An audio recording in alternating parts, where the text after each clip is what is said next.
노인 교통사고가 해마다 줄지 않는 가운데 올해 들어 강원도에서 운전면허를 반납한 노인보다 면허를 갱신한 노인이 4배 이상 많은 것으로 나타났습니다. 대중교통 이용이 불편하고 면허 반납에 따른 혜택이 없기 때문입니다. 정부가 고교 무상교육을 올해 3학년 2학기부터 실시하기로 했습니다. 하지만 예산의 일부를 시도교육청에 떠넘겨 논란을 낳고 있습니다. 동해안 산불 피해가 알려지자 전국 각지에서 구호품이 답지하고 도움의 손길이 이어지고 있습니다. 그런데 구호품 중에는 처치 곤란할 정도의 엄청난 헌옷이 많습니다. 오는 19일부터 춘천시 택시 기본 요금이 현재 2,800원에서 500원 오른 3,300원으로 인상됩니다.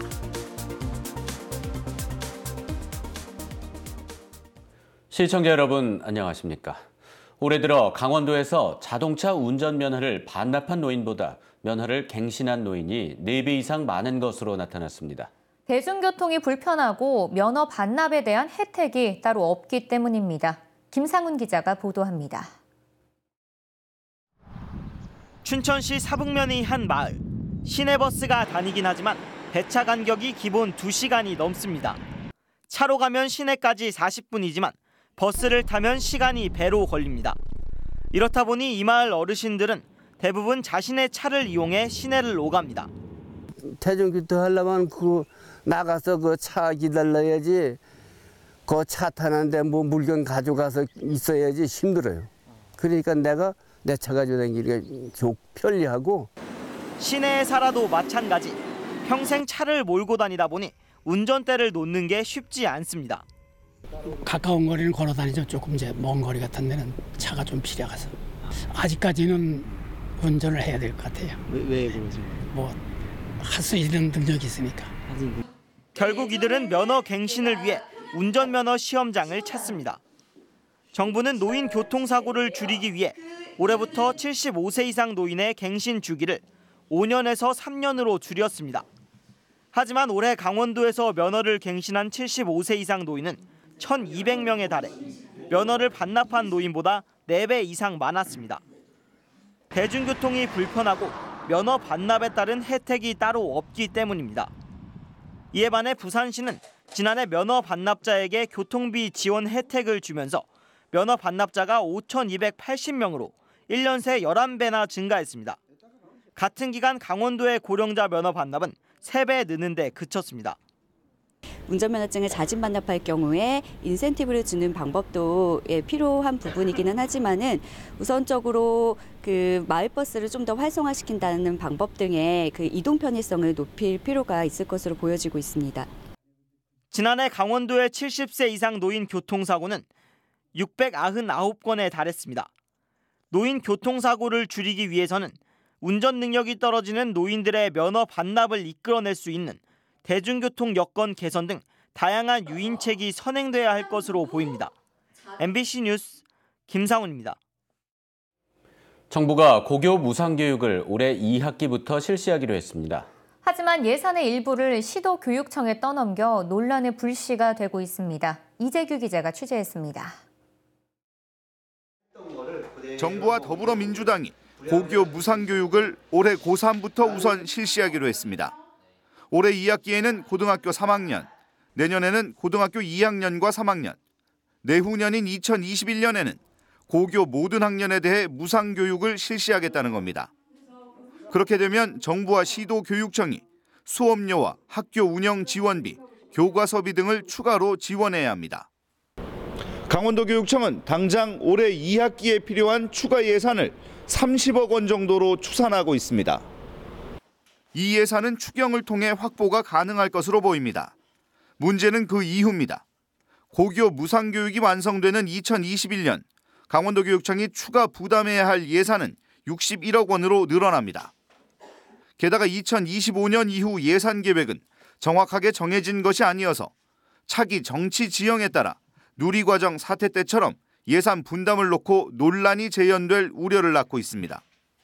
소요 재원을 교부율 인상 등을 통해서 국가가 전액 부담하지 않고 시도교육청에 일부라도 부담하게 하는 것은 문제가 있다고 생각이 됩니다. 강원도 교육청은 국회 입법 과정에서 정부의 지방교육 재정 교부금 교부율을 높여 교육청 부담을 낮추는 방안을 추진할 예정입니다. 고교 무상교육은 올해부터 시작되지만 예산 분담을 둘러싼 논란은 언제든 재발할 위험성이 남아 있습니다. MBC 뉴스 이재규입니다. 동해안 산불 피해가 알려지자 전국 각지에서 구호품이 도착하고 도움의 손길이 이어지고 있습니다. 피해 주민들과 지자체도 국민들의 관심에 감사의 뜻을 전하고 있습니다. 보도에 이용철 기자입니다.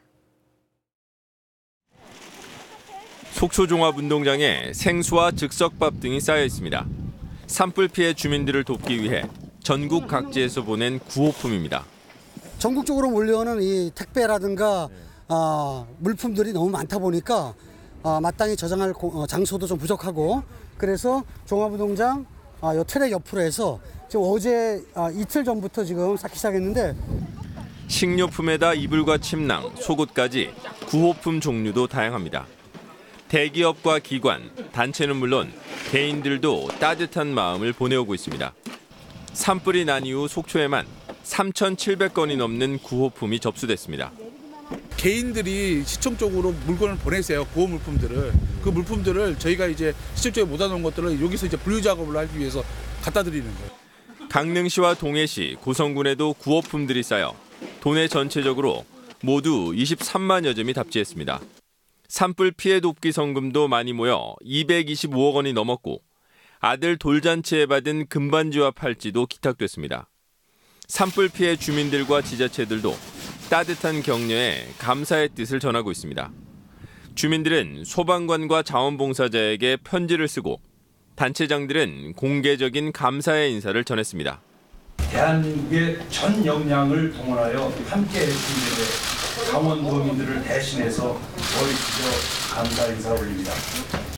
아직도 이재민들에게 부족한 것이 많지만 국민들의 따뜻한 격려와 관심이 산불 피해를 딛고 일어설 수 있도록 힘을 불어넣고 있습니다. MBC 뉴스 이용철입니다. 그런데 이런 구호품 중에는 전국에서 보내온 헌옷이 필요 이상으로 많다고 합니다. 처리가 곤란할 지경이라고 하는데 오죽했으면 옷 기부를 사양한다는 공지문까지 올렸습니다. 김영호 기자가 보도합니다. 고성군의 한 대학교 체육관 앞이 전국에서 보내온 택배 상자로 넘쳐납니다. 상자 안에는 대부분 한 번 정도 입었던 옷들이 담겨 있습니다. 산불 피해 주민들에게 힘을 보태는 정성스러운 편지도 들어 있습니다. 자원봉사자들은 새 옷과 헌옷을 아이 거, 어른 거, 남녀별로 일일이 나눕니다. 신발은 따로니까. 애기 거 어디 있어요? 아동 거 따로. 어떤 거? 아니 이거 애기 건데. 이거 버려? 몰라, 이거 새 거래. 구호품을 정리하는 한쪽에는 포대 자루가 수북이 쌓여 있고 대형 트럭에 실는 일이 한창입니다. 한꺼번에 워낙 많은 구호품들이 보내지다 보니 쓸모가 없는 것들은 이렇게 선별을 해서 폐기 처분을 하고 있습니다. 많이 해진 것에다 이재민들의 나이대에 맞지 않은 옷들이 많다 보니 버릴 수밖에 없는 겁니다. 실제로 고성군 산불 이재민 800여 명 가운데 유아나 청소년은 10%에 불과합니다. 산불 피해 지역이 농촌이라 고령자는 많고 젊은 여성은 많지 않습니다. 여기 나온 사람들이 밤에 갑자기 불나갖고 그냥 옷 한 벌 입은 거로 나왔잖아. 그러니까 불편한 거지.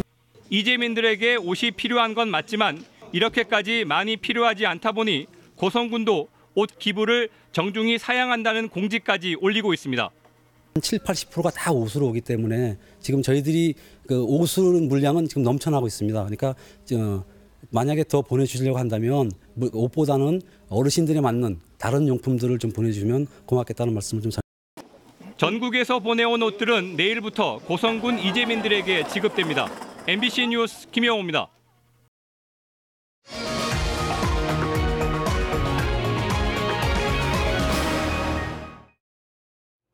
춘천 시내 택시 기본요금이 현재 2,800원에서 3,300원으로 인상됩니다.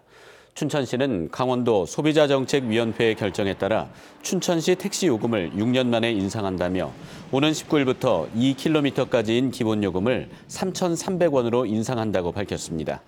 거리 요금은 152m당 100원에서 133m당 100원으로, 시간 요금은 40초당 100원에서 33초당 100원으로 각각 조정됩니다. 국내 항일 의병 전쟁을 이끌었던 의암 류인석 선생을 기리기 위한 의암제가 오늘 춘천 신안면 의암 류인석 유적지에서 거행됐습니다. 오늘 행사는 추모 제례를 시작으로 추모사 낭독과 의병가 제창, 분향 순으로 진행됐으며 의암 류인석 선생의 얼과 민족 정신을 기렸습니다. 또 의암 대상 학술부문 수상자로 선정된 반병률 한국외대 교수 등에게 상장과 상금을 수여했습니다. 이 밖에 의병 초상화 전시회와 의병 주먹밥 먹기 등 다양한 체험 행사도 열렸습니다. 산불 피해 이재민에게 안정적인 주거 공간을 제공하기 위해 강원도와 한국토지주택공사가 공공임대주택 공급에 착수했습니다.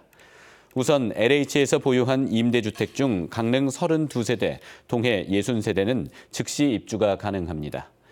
최초 2년 동안 LH는 임대 보증금을 면제하고 월 임대료는 50% 감면하며 나머지 50%는 강원도에서 지원하기 때문에 이재민은 무상으로 거주할 수 있습니다. 이와 별도로 국토교통부는 기존 주택을 활용한 임대주택을 확보하기 어려운 고성군에는 장기 거주 가능한 조립주택을 공급하는 방안을 검토 중이라고 밝혔습니다. 강원FC가 정규리그와 FA컵에서 FC서울과 연속 맞붙습니다. 강원FC는 오는 14일 오후 4시 춘천 송암스포츠타운에서 하나원큐 K리그1 7라운드를 맞아 FC서울과 경기를 치르고 오는 17일 저녁 7시 춘천에서 열리는 FA컵 32강전에서 다시 FC서울과 맞붙습니다. 강원FC는 지난해 서울과 4번 맞붙어 1승 3무로 한 번도 지지 않아 이번에도 좋은 결과를 기대하고 있습니다. 강원도는 치매 국가 책임제 핵심 기관인 치매 안심센터 구축을 올해 연말까지 18개 시군에 모두 구축하기로 했습니다. 4월 현재 동해와 태백, 화천, 철원 등 8개 시군에 시설을 구축하고 조기 검진과 치매 쉼터 등 치매 관리 필수 서비스를 제공하고 있습니다. 강원도는 18개 시군 센터별 1개 마을을 치매 안심 마을로 선정해서 치매 환자를 위한 찾아가는 서비스를 시행할 계획입니다. 강원도가 동해안 산불로 침체한 관광 활성화를 위해서 다양한 대책을 추진합니다. 강원도는 산불 발생 이후 서한문을 여행사에 보내 관광객 유입이 위축되지 않도록 하고 시도교육청에도 수학여행단을 예정대로 보내달라고 요청했습니다. 또 중앙부처와 관계기관, 전국지자체의 각종 회의를 동해안 산불 지역에서 개최해 줄 것을 건의했습니다. 특히 오는 19일 서울역에서 동해안 산불 피해 지역 내방 공동 호소문 발표와 거리 캠페인 등을 벌이기로 했습니다. 이 밖에 오는 27일부터 시작되는 봄 여행 주간에 산불 지역을 중심으로 할인 행사와 프로그램을 개발해서 운영합니다. 대형 산불 위험이 높은 강원도 동해안에 산불 진화 헬기 9대가 전진 배치됐습니다. 산림청은 대형 산불 특별 대책 기간을 이달 말까지로 15일 연장하고 산불 조기 진화를 위해서 강릉에 넉 대, 양양에 석 대, 고성과 태백에 각각 1대씩 모두 9대의 헬기를 배치했습니다. 또 민간 임차 헬기 석 대도 산불 진화에 즉시 투입이 가능하도록 협조 체계를 강화했습니다. 산불 피해 지역에 대한 전파 사용료가 감면됩니다. 과학기술정보통신부는 산불 피해 지역 선박과 건설 현장, 대형마트 등에 사용하는 무전기 등에 대한 전파 사용료를 6개월 동안 전액 감면한다고 밝혔습니다. 감면 대상자는 1,800명이며 별도의 신청 없이 전파 사용료가 감면됩니다. 한국도로공사는 강원도 산불 피해 복구를 지원하는 자원봉사 차량에 대해서 고속도로 통행료를 면제해준다고 밝혔습니다. 오늘부터 속초, 북양양, 양양, 서양양 등 4개 고속도로 영업소를 진출입하는 자원봉사 차량은 통행료가 면제됩니다. 봉사 차량은 강원도 자원봉사센터나 피해 시군의 현장 자원봉사센터에서 자원봉사 확인증을 발급받아 요금소에 제출하면 통행료 면제나 환불 조치를 받을 수 있습니다. 민자 고속도로를 이용하는 경우에도 같은 방법으로 통행료 면제 환불이 가능합니다. 철원경찰서는 자신이 살고 있는 집에서 대마를 재배해 흡연한 혐의로 38살 김모 씨를 불구속 입건했습니다. 경찰에 따르면 김 씨는 해외여행을 하며 알게 된 외국인에게 대마 씨앗을 건네받아 집안 옷장에서 대마를 재배한 뒤 수차례 흡연한 혐의를 받고 있습니다. 경찰은 김 씨의 집에서 대마 14그루와 씨앗 153개를 압수했습니다. 뉴스를 마칩니다. 시청해주신 여러분 고맙습니다. 금요일 밤 스포츠 뉴스입니다. 국내 프로야구에서 외야 수비하면 빼놓을 수 없는 선수가 있죠. 네, 바로 2살의 정수빈 선수인데요. 세월이 좀 흘렀습니다만 변함이 없군요. 이명노 기자입니다. 2사 만루에서 나온 싹쓸이성 타구. 하지만 정수빈이 말 그대로 날았습니다. 와, 정말 믿을 수가 없는 수비가 여러분의 눈앞에 바로 펼쳐졌습니다. 위기를 넘긴 팀 동료도, 찬스를 놓친 상대팀 감독과 타자도 눈으로 보고도 믿기 힘든 수비였습니다. 슈퍼캐치는 정수빈의 트레이드마크입니다. 이런 수비력과 빠른 발 덕분에 입단 첫 해부터 1군에 머물 수 있었습니다. 14년도에 플레이오프 때 했던 그 다이빙 캐치도 되게 중요한 상황에 해서 좋았어, 기억에 남고요. 뛰어난 반사신경과 빠른 발, 그리고 낙구 지점 예측 능력이 그 비결입니다.